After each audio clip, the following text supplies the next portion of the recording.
Yeah. Yeah.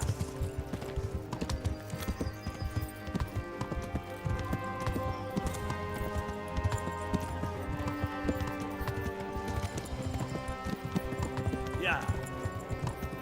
The way you found Tom, sneaking into Brannick all on your own. Yeah. Well, what I mean is, hats off to you, Hal. You wouldn't catch me doing that. Truth is, I didn't think much about it. I just felt I had to do it.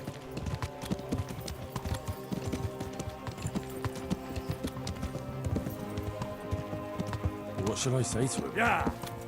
Don't worry, it'll come to you. You'll see. Yeah. Well, I just hope he'll be there. Alive. Yeah. What will you do now? Not long ago, I only made plans 3 days ahead at most. Maybe Yeah. I really could do something for Rattay and its people. Something really big. But there'll be Yeah. plenty of time for that later.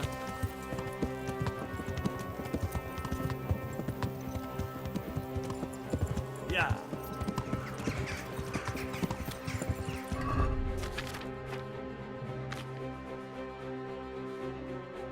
He's a noble, right? Yes, so am I. Sir Radzig will be there. Yeah.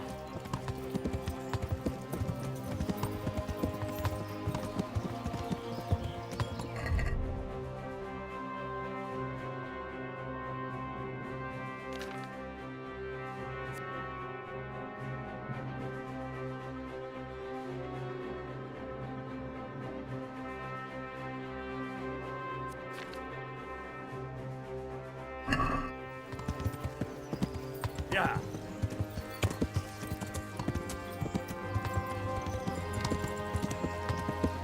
Yeah. This is quite a turnaround, isn't it? What do you Yeah. mean? How long have we known each other? A few weeks?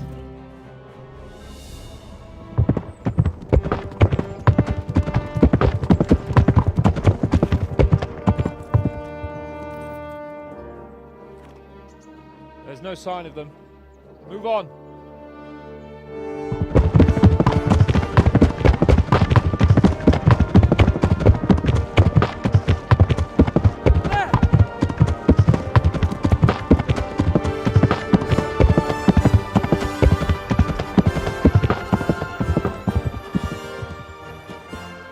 I'm glad to see Istvan kept his word, sir. Not half as glad as I am, Your Grace. Well, we kept our word too. And now Toth has had his head start and he's fair game. Which way do they go? To the north, but I would be careful, Sir Hans. Fear not, Your Grace. I have twice as many men as he. Well, I won't keep you any longer. I'm sure the two of you have a lot to say to each other. Let's go!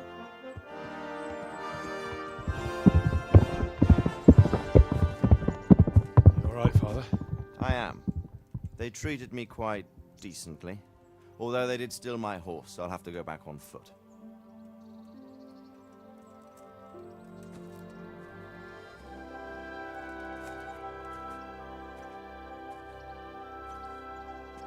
It looks like it's all over. Not by a long shot. It won't be over until we get this mess cleared up. And catch that bastard. How could we let him go? Would you rather we killed him? Even if it meant Lady Stephanie and I died too? No, of course not.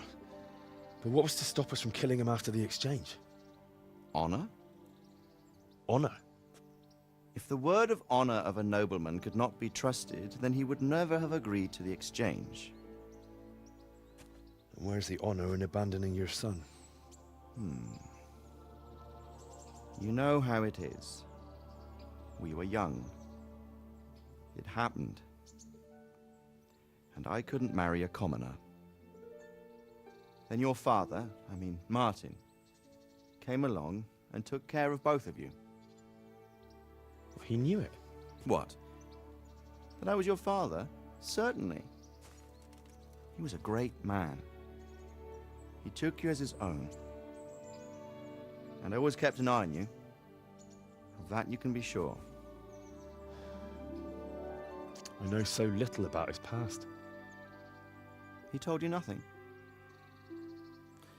Oddly enough, even though you don't have his blood, you're very like him. When he was around your age, he became bored of his trade and set out to see the world. He lived through many adventures, even fought in a war. In a war? Yes, in Poland, I believe. And I don't think he cared much for it. That's why he wanted me to stay at home. He spent some time in Prague, then settled in Kuttenberg. But it seems he quarreled with someone there and finally ended up here. You know the rest. I loved him, but even so, I somehow always had a feeling I didn't quite fit in. It was in your blood, I suppose.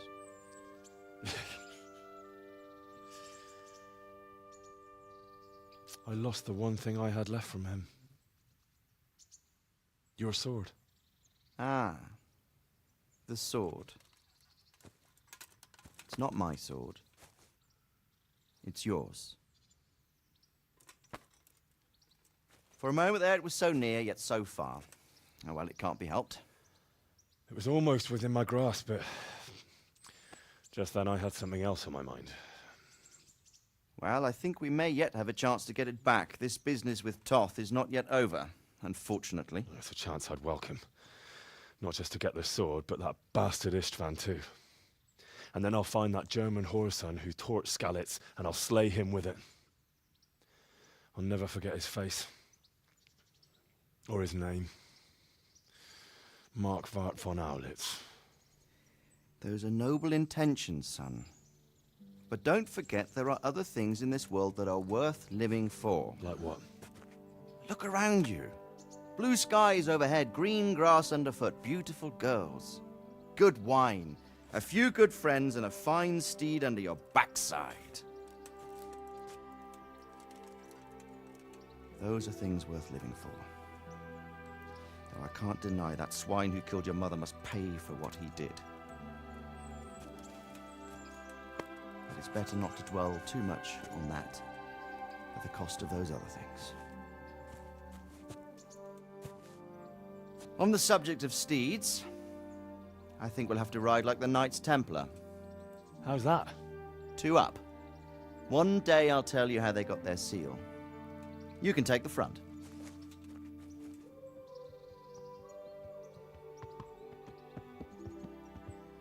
It's like I always imagined it would be, teaching my boy to ride. Although it would be better if you were a little smaller. My word, it's all go today, isn't it? I wonder who this is. I think I know. It's Margrave Jobst. The king's cousin? I wonder what he wants. I guess we'll find out soon enough.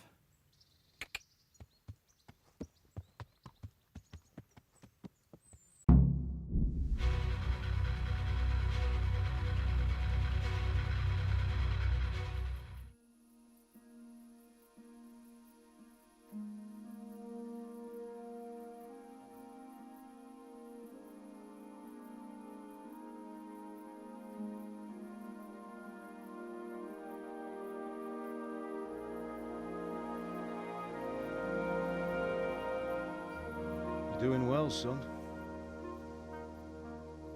Father. Come now. You know who sired you. That doesn't matter now.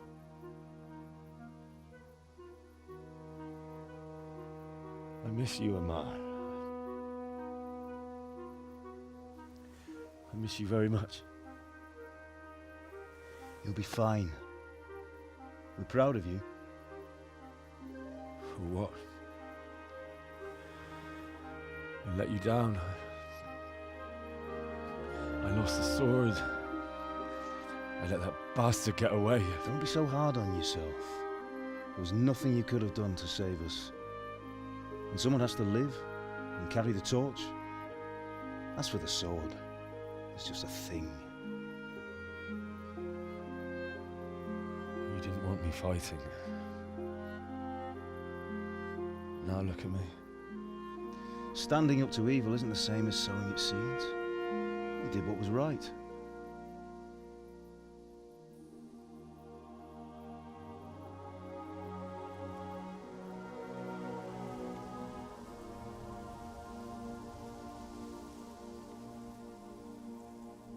I have to leave you now. Oh, please. You know I can't stay.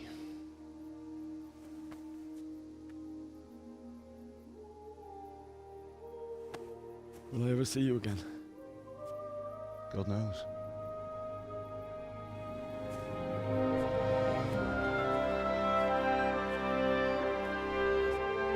Make her proud. Don't go.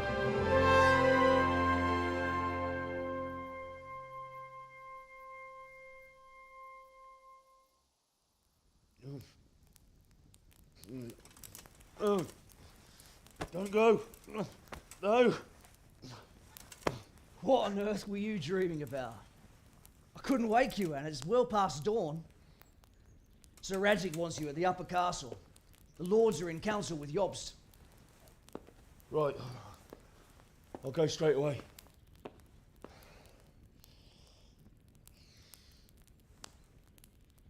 What is it? It's just...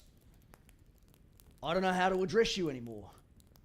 All of a sudden you're Sir Radzig's son, hobnobbing with lords and ladies. And here's me, as common as muck. Oh, give over, you idiot. Do I look like a lord to you? Not really. You're as much a lord as I am a nun. And I've never looked good in a habit. Get out of here! Or I'll have you clapped in the stocks.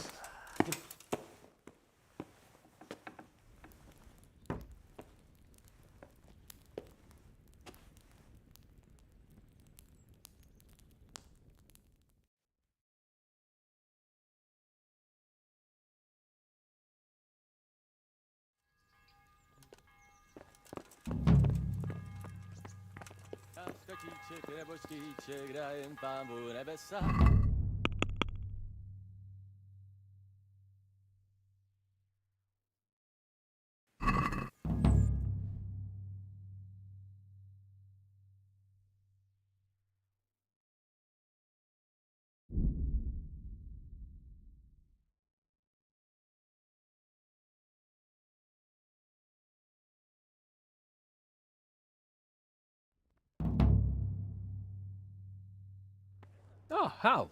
Are you going to the meeting with Margrave Jobst as well? I am. What about Istvan? I assume... That we didn't catch him? No. Because if we had, you'd be the first one to know. Have no fear. We'll get him eventually. I hope you're right. Anyway, let's go and see what Jobst wants from us.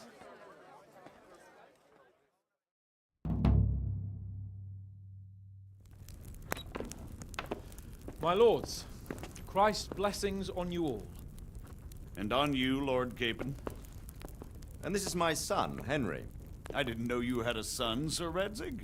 Came as a bit of a surprise to young Henry, too. This gentleman here is John II of Liechtenstein, a member of my council. I'm honored, gentlemen. Come join us. Margrave Jobst was just about to tell us the reason for his visit. Your Grace? I'm sure we're all agreed, Your Graces, that all this unrest must come to an end. This kingdom needs a king. Question is, which king? My cousin, Wenceslas IV, who is being held in captivity. I have to confess, my lord, that your answer surprises me a little. If I'm correctly informed, until recently you sided with your other cousin, Sigismund. That I cannot deny, and I have always stated my position plainly. But times have changed. How have they changed, Your Grace? Sir, there is one thing on which we undoubtedly concur. That King Wenceslas, unfortunately, did not inherit his father's gift for governing. Sadly, his failures have cost Bohemia, the nobles, and our whole Luxembourg family a great deal of money and effort. How did the king let it go so far, damn it? It's in his temperament. He cares only for wine, women, and the hunt. A king, in fact, who never wanted to be king. Then why didn't he just let his brother have the crown? Young sir, the crown weighs heavy when there are duties to be performed, but to surrender it means giving up great privileges too. But he did surrender power to his brother. When things started getting out of hand, Wenceslas appealed to Sigismund for help in restoring order. What, you're saying Wenceslas invited him here? This is starting to make my head spin. Actually, it makes sense when you think about it. Sigismund wanted to re-establish the power of the whole House of Luxembourg. He thought if he helped Wenceslas win the imperial crown, in return his brother would help him become the king of the Romans, and leave the actual reign of Bohemia and the empire to him. Sigismund would govern, while Wenceslas could carry on doing what he was best at, enjoying the life of the imperial court. Why wasn't Wenceslas crowned Holy Roman Emperor long ago? He was already elected king of the Romans. All he had to do was go and let the Pope put the damn imperial crown on his head. Who knows? Maybe he'd prefer hunting and consorting with bathhouse wenches to spending time with the Pope. Well, so would I must admit. Sigismund's plan seemed sound enough, but it didn't quite work out, did it? It worked for a while. He and his brother reached an agreement. Sigismund took over administration of the kingdom and began planning Wenceslas's journey to Rome for the imperial coronation. But then Wenceslas realized he would just be a puppet with a crown. I must say, Margrave Jobst, Wenceslas and Prokop behave rather like naughty children in need of a good clout about the ears. Sigismund would agree.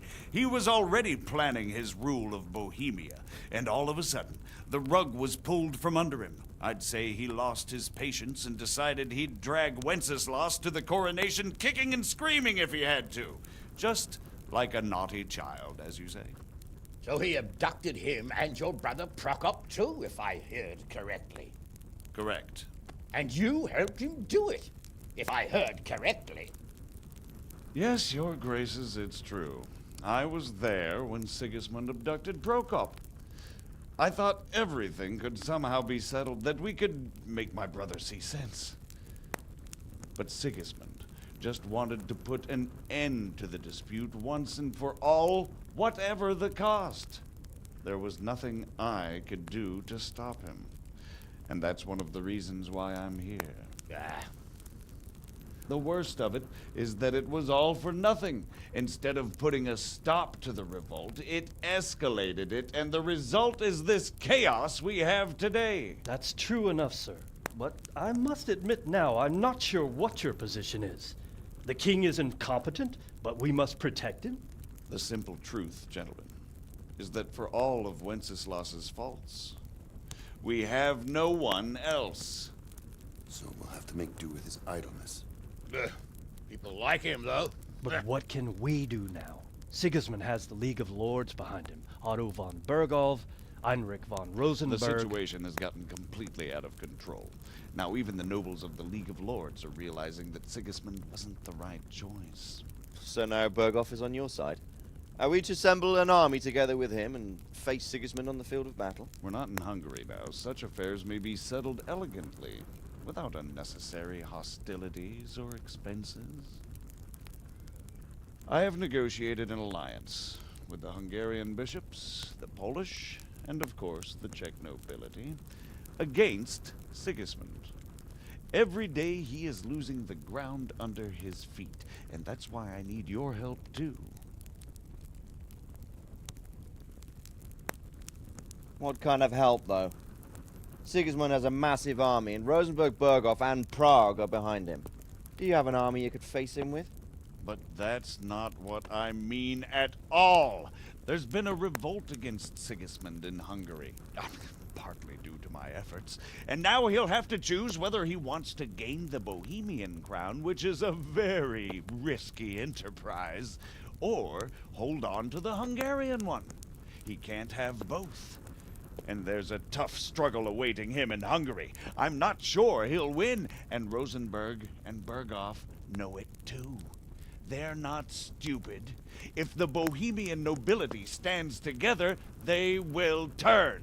We are men of little consequence, Margrave. Radzig here lost everything because of his alliance with Wenceslas. Sir Divish came within a hair of the same fate. Even Rattay is defenseless against Sigismund and the League of Lords. What's more, Your Grace, King Wenceslas languishes in captivity in Vienna. He can't rule too well from there. And what do you propose?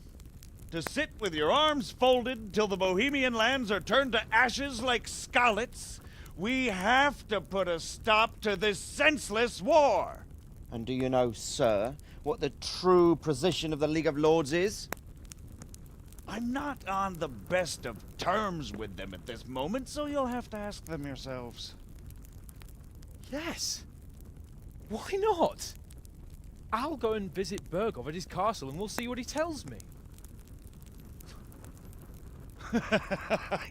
You know, that's not such a bad idea, young sir. True. Though a little risky. I doubt Berghoff would harm a blue-blooded envoy. And you can find out what he has to say about developments and what the League of Lords is planning. Then we'll decide what to do next. I'll help you compose a letter to him. I'd like Henry to come with me. Why not? He's proven himself an able investigator, and he'll also be a good bodyguard if anything should happen. And I'll send Sir John here to Kuttenberg to be my eyes and ears there. I believe both your reports will help us get a better grip on the situation. When can you set out? Just as soon as I've packed my things. Excellent. Margrave Jobst and I will draft a letter. Get ready, and we'll meet back here.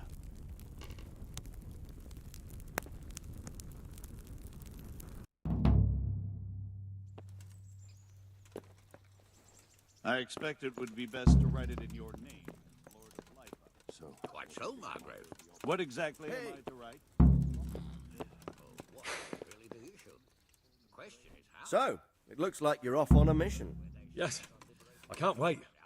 I don't want to dampen your spirits, my boy, but watch out. These are evil times, and who knows what can happen along the way. Not to mention that Berghoff is no saint. Don't worry. I know. You've shown you can fend for yourself, but do take care. You'll be traveling as Lord Capon's bodyguard. You'll be there to make sure nothing untoward happens to him. Keep your eyes peeled and your ears wide open. What Berghoff tells you is one thing, but what you see may be quite another. Rest assured, Father. And don't get embroiled in anything else. Just hand over the letter, hear out his reply, and return. Yes. Very well. Berghoff is at Trotsky Castle. I think you'll find it quite an eye-opener. It's one of the finest castles in the land. It's 3 days' ride from here, so unless you hit a snag along the way, you'll be back soon enough. Any questions? I'm getting a bit lost in the Luxembourg lineage. It all seems a bit too tangled. The Luxembourgs have ruled the Empire and Bohemia for almost 100 years now. Emperor Charles brought this land to prominence. When he was in power, things had never been so good. Wenceslas and Sigismund are his sons, but by different mothers. Jobst and Prokop are their cousins. They were entrusted with governing Moravia. But instead, they've been in a bitter armed feud for years. And now Sigismund's fallen out with Wenceslas. Wenceslas also had another brother, the youngest, John of Görlitz, who was most probably poisoned. They seem like a hot-blooded lot. It's hard to keep up with their affairs, since they tend to change their alliances from one day to the next. Who is he really, this Jobst? The cousin of King Wenceslas. He's the Margrave of Moravia. I admit I don't know what to make of him myself. Until recently, he was allied with the League of Lords. For a time, he even served Rupert of the Palatinate against the king. And now suddenly, he's reversed his position. I don't know what led him to do it, and one can't help being suspicious. It's best to keep a watchful eye on him. But he really is the leader of the resistance against Sigismund these days. We'll just have to see how it all turns out. I'm a bit concerned so many people seem to think so little of King Wenceslas. You knew him, didn't you? What's he really like? Well, there's no straightforward answer to that question. He certainly makes a great hunting and drinking companion. but he can be very fiery and impetuous when things don't go how he'd like them. He never had much of a head for high office. He finds it tiresome. But once a man's grasped the scepter, it's hard to let it go again. You can't just abscond. You've seen for yourself what happens when he disappears for a few months. Better a bad but legitimate king than a bloody war over the throne. Who is this Prokop that Job spoke of? Jobst's brother, the king's cousin. He and Jobst warred over Moravian supremacy for years. Then they were allies for a while, betrayed Wenceslas and sided with Rupert of the Palatinate. But after Sigismund abducted Wenceslas, Prokop fomented a revolt against him, and Sigismund had him captured. Politics. Make of it what you will. I, for one, can't make head or tail of it most of the time. That's about all. Very well. Take the letter from Sir Hen... So what do you think of it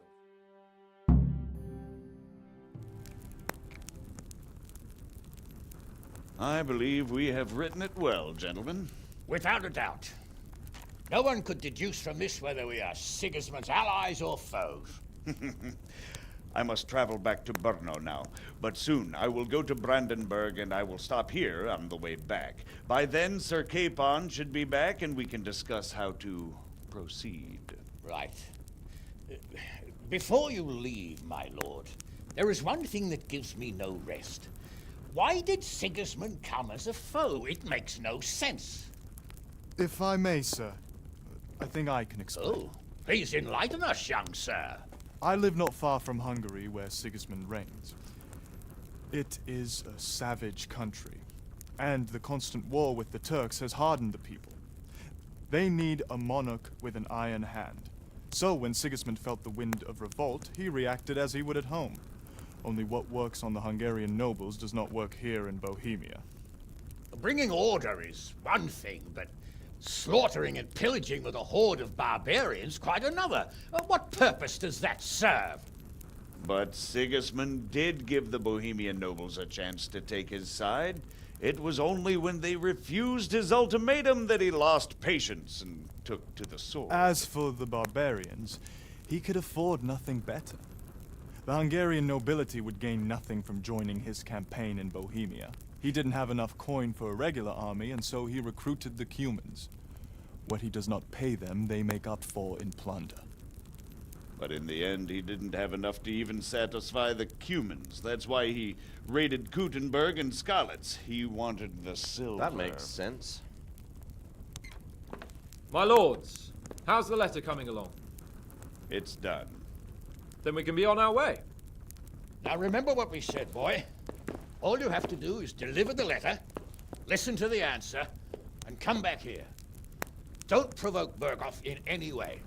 Provoke? Me? Never, Uncle. We'll be back in a few days. Farewell, your graces. Come, Henry, my men are waiting. I wish you Godspeed.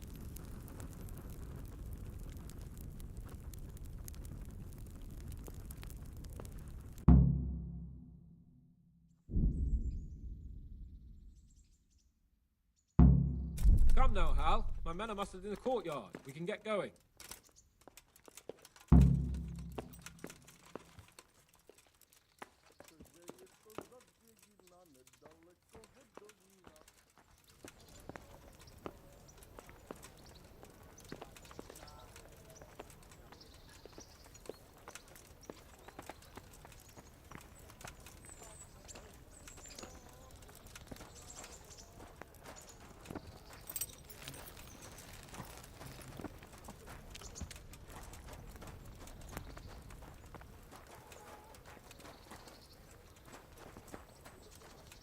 So, can we set off now, Henry?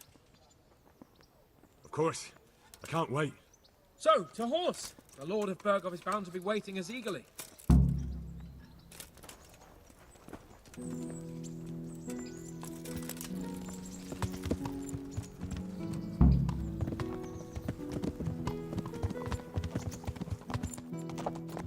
Damn! Stay away from people who do not like the horse.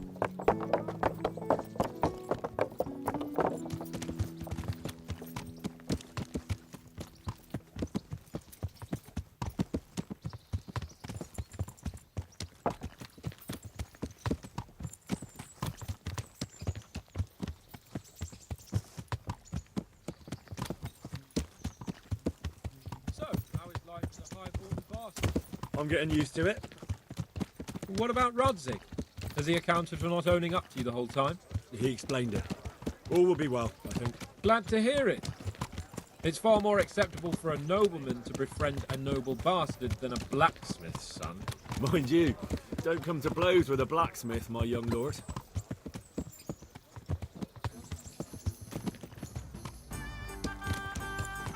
What do you think about Sir Jobst and his plan? Well, I admit all the scheming has me a little lost. I thought Sigismund was the devil, Wenceslas a martyr, those on his side the heroes, and those against him the villains. I believed we'd rescue the king and all would be well again, but now it looks a lot more complicated. Exactly. I didn't expect the noble lords to be as noble as the angels, but I hadn't expected such a sewer. They behave like children. I can't fathom how after all this backstabbing they're somehow still on speaking terms. I don't know either. Beggars belief.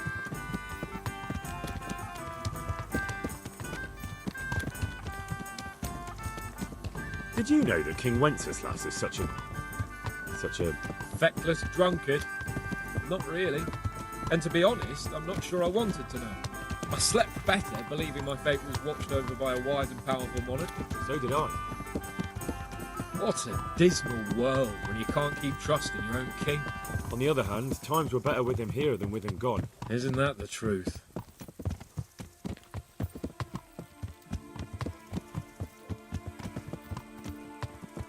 What do you think of Sigismund? If I were him,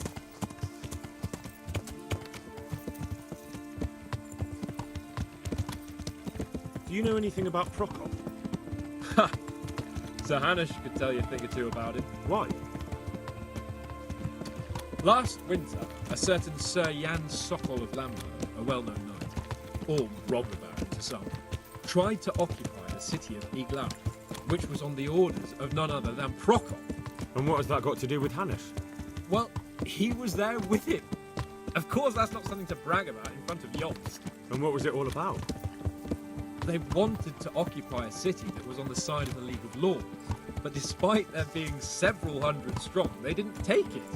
For one thing, they couldn't get past the Iglau women, with their pitchforks and cauldrons of hot water. I would never have thought of Sir Hanush as such a rebel.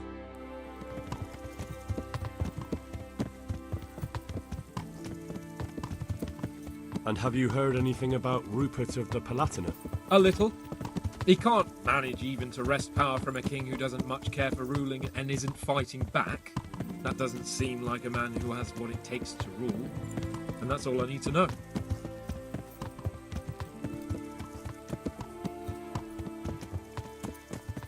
And that Berghoff we're going to see, do you know anything about him? I haven't heard much good about him, but I have a feeling that some other nobles are quite in awe of him. And his castle is apparently quite impressive. I'll be interested to see for myself.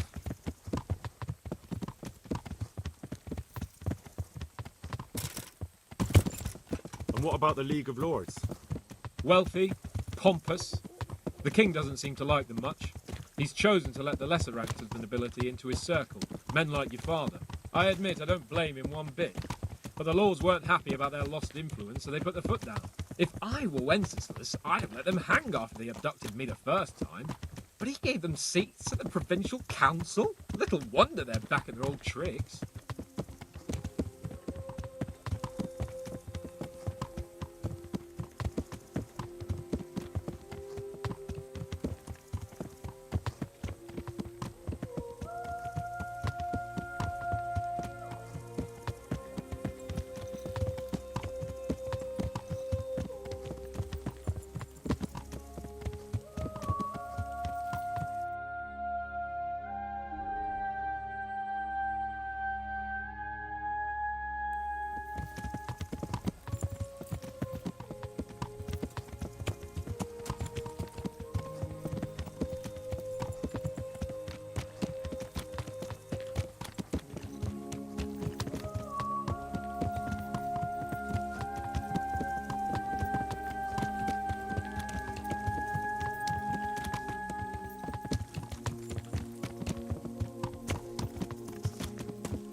about it, Henry? Can we go? Are you ready for this? Of course. At last I'll get to see more of the country and have a bit of an outing. Quite.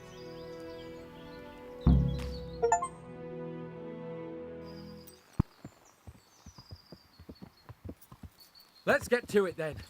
I finally have the feeling we're doing something worthwhile. We're helping to save the king. Instead of saving his drunken majesty, I'd rather find that whoreson who murdered my parents, get the sword back from him, and skewer him with it. Cheer up, Henry. I have a feeling you'll get your chance one day, and it won't be long in coming. Forward, men! Audentes fortuna juvat!